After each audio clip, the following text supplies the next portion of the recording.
Hai, saya Marta Sharman. Hari ini kembali ke sesi Q&A dan saya akan memilih satu buah email untuk dibahas.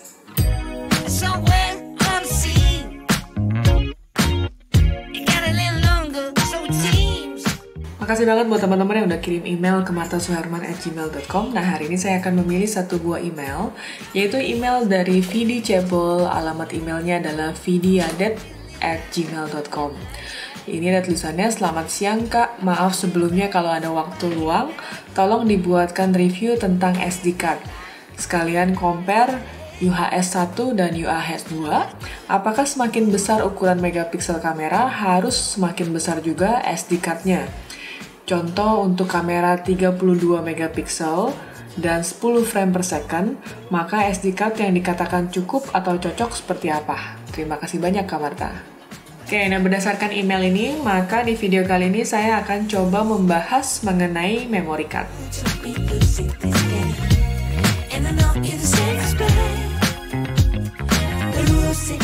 Nah, kalau kita bicara tentang fotografi di era digital, ini erat banget kaitannya dengan memory card. Kalau zaman dulu kita motret, semua hasil foto kita itu direkam dalam berbentuk raw film. Nah, zaman digital itu disimpan ke dalam sebuah memory card. Kapasitas sebuah memory card itu berbeda-beda yang beredar di pasaran. Ada yang mulai dari 8 GB, 16 GB, 32 GB, bahkan ada yang 256 GB. Dan bahkan belakangan ini sudah banyak muncul yang di atas 256 GB. Nah, di video kali ini saya akan coba bahas memory card satu persatu dari jenis yang paling dulu sampai jenis yang terbaru sekarang ini. Nah, yang pertama adalah SD card. Singkatan dari SD adalah Secure Digital. Nah, memori ini berukuran 32 mm dikali 24 mm. Kemudian ada yang namanya adalah Mini SD. Mini SD berukuran 21,5 mm dikali 20 mm. Lebih besar dari Micro SD, tapi lebih kecil dibandingkan SD card. Kemudian ada lagi yang disebut dengan Micro SD. Ukurannya lebih kecil, dia sekitar 11 mm dikali 15 mm. Nah, SD card itu sendiri sebenarnya terbagi menjadi 3 macam. Yang pertama adalah SD, SDHC, dan juga SDXC. SD card sendiri yang standar, atau SD sendiri kan singkatan dari Secure Digital. Nah, ini yang standar sendiri sudah tidak tidak diproduksi. Jadi yang ada di pasaran itu sebenarnya lebih banyak ke SDHC dan juga SDXC. SDHC sendiri adalah Secure Digital High Capacity, di mana dia memiliki kapasitas antara 4 GB sampai 32 GB. Tipe ini biasanya cocok untuk penggunaan sehari-hari atau daily use, dan dia juga cocok untuk kamera-kamera entry level seperti kamera compact, mirrorless, ataupun DSLR pemula. Kemudian SDXC atau Secure Digital Extended Capacity biasanya memiliki kapasitas sekitar 64 GB dan lebih tinggi daripada itu. Dan biasanya didesain untuk kamera dengan megapiksel yang bervariasi dan juga bisa digunakan untuk 4K video.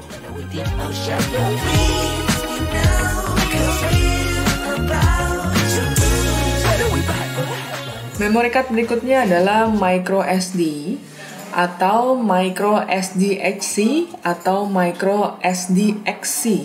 Ini biasanya digunakan untuk peralatan yang lebih kecil, biasanya untuk handphone ataupun device-device lainnya yang berukuran lebih kecil dibandingkan dengan kamera.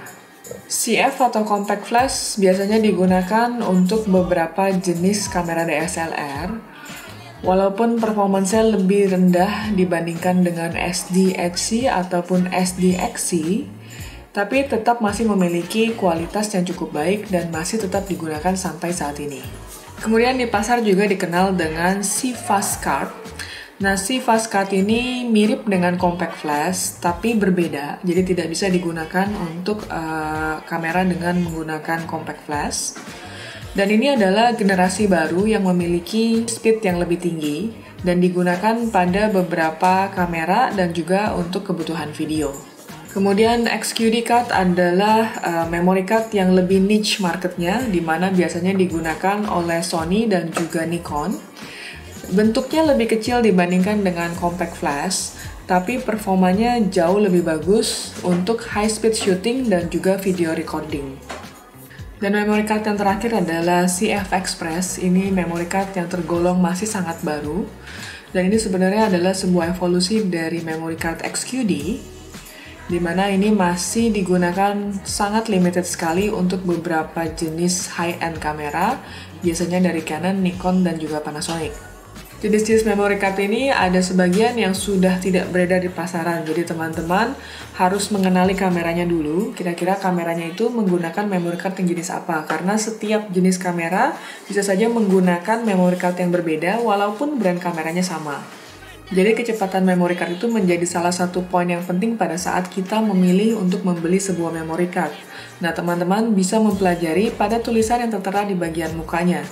Nah, biasanya banyak sekali keterangan di sana yang teman-teman harus pelajari sebelum membeli. Saya ambil contoh dari memory card yang satu ini, yang merek SanDisk. Dia adalah SanDisk Extreme Pro. Di sini ada tulisannya, teman-teman bisa lihat dari gambarnya.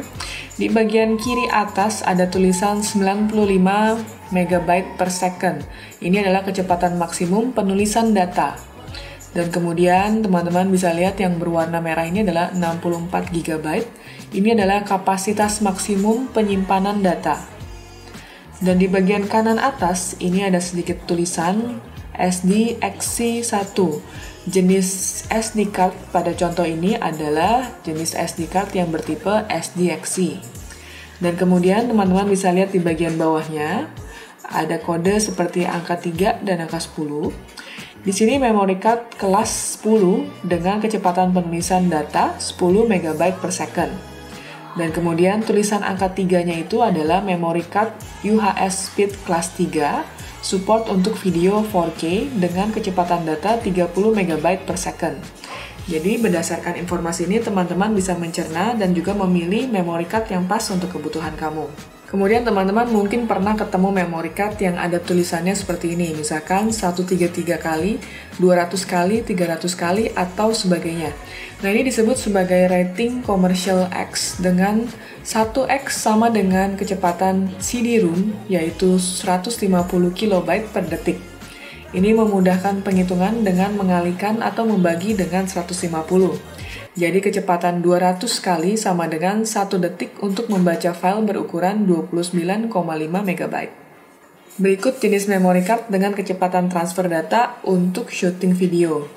SD card kelas 10 itu artinya 10 MB per second. Kemudian SD card UHS 1 itu 10 MB per second.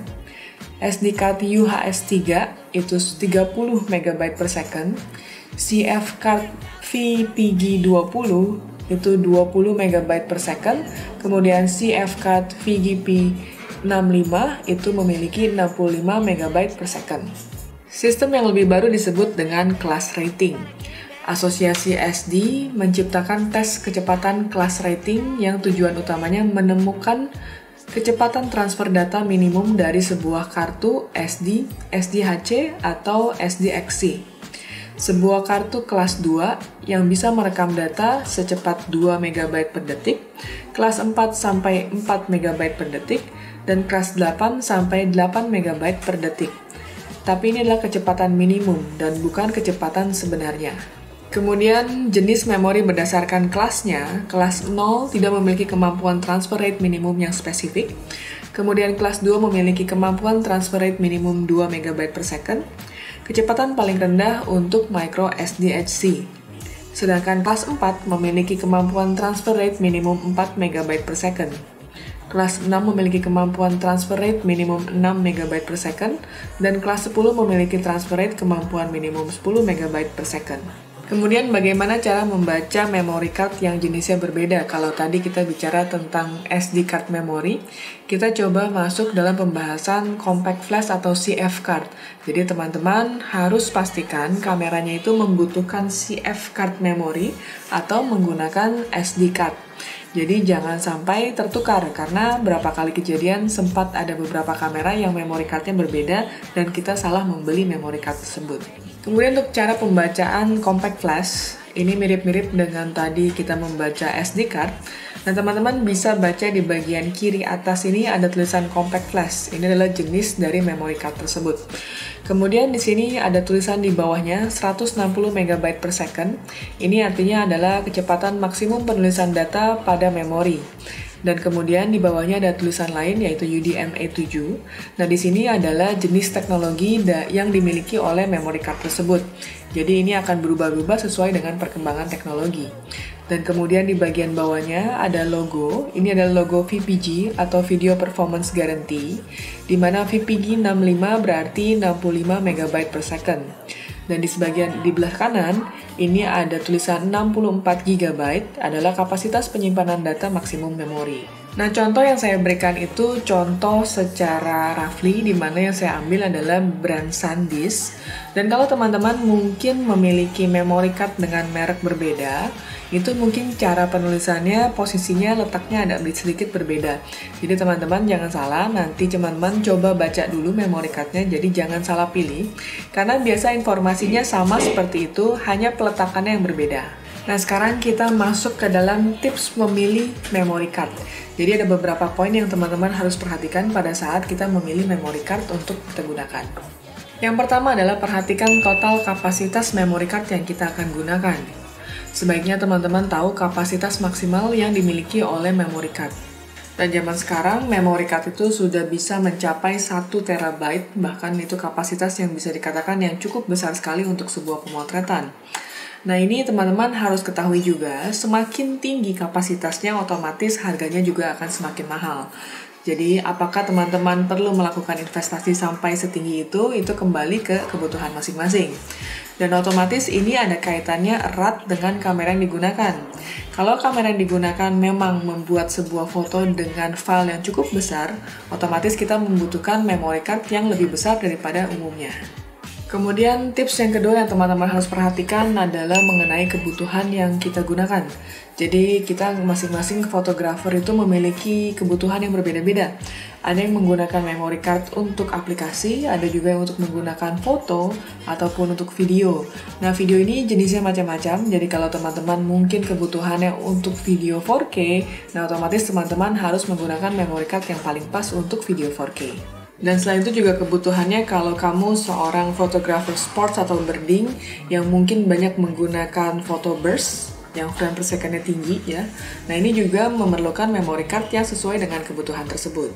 Untuk teman-teman yang sering memotret dengan frame per second-nya tinggi atau bursting, sebaiknya memiliki memory card yang juga memiliki kemampuan cepat dalam menulis. Yang ketiga yang teman-teman harus perhatikan adalah merek dagang atau produsen dari memory card itu sendiri.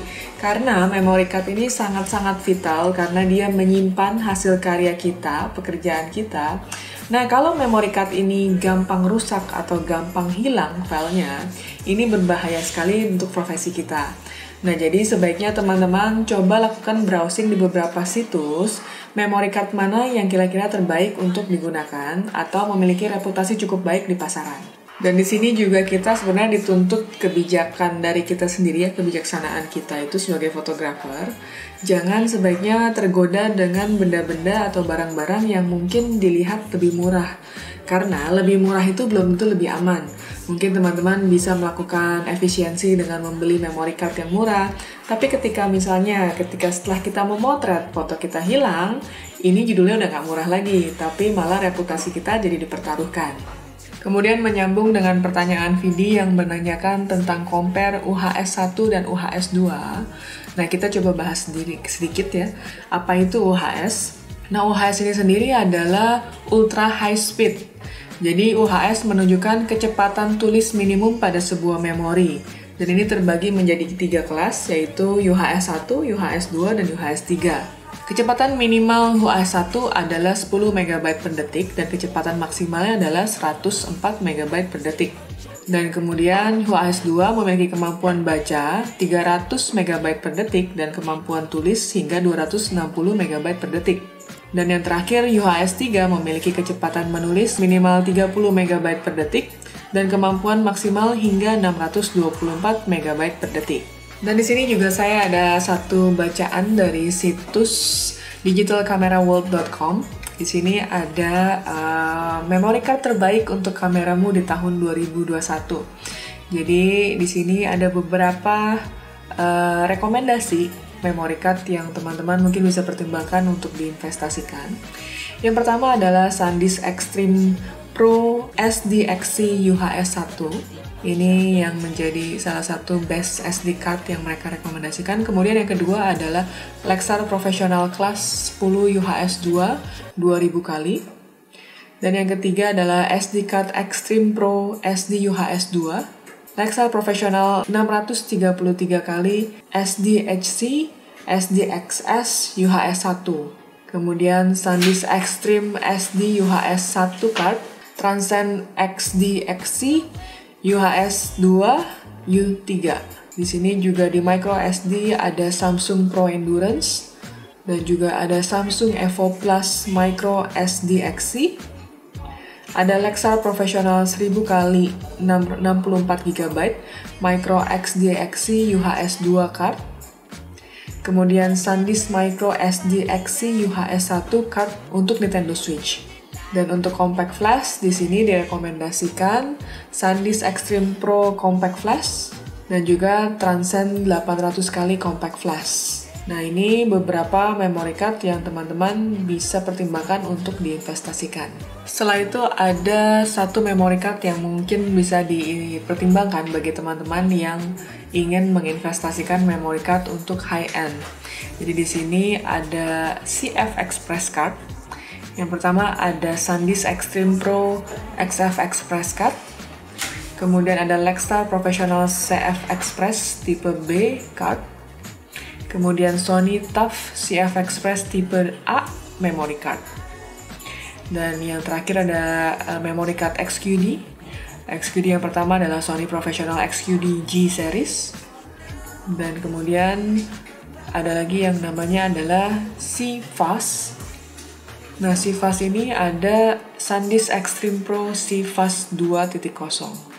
Kemudian yang kedua adalah Lexar 64 GB 3500 kali CFast 2.0. Menyambung pertanyaan dari Vidi yang mengenai kalau kameranya 32 megapiksel atau 10 frame per second, memory card mana yang lebih cocok untuk digunakan. Nah, di sini juga teman-teman harus mempelajari kebutuhannya masing-masing. Jadi katakan misalnya saya menggunakan Nikon C7, satu kali shot satu buah foto itu saya kira-kira menghasilkan file berukuran 45-50 MB. Nah, berbeda dengan saya menggunakan Nikon C50 yang mungkin satu buah file hanya sekitar 20 MB.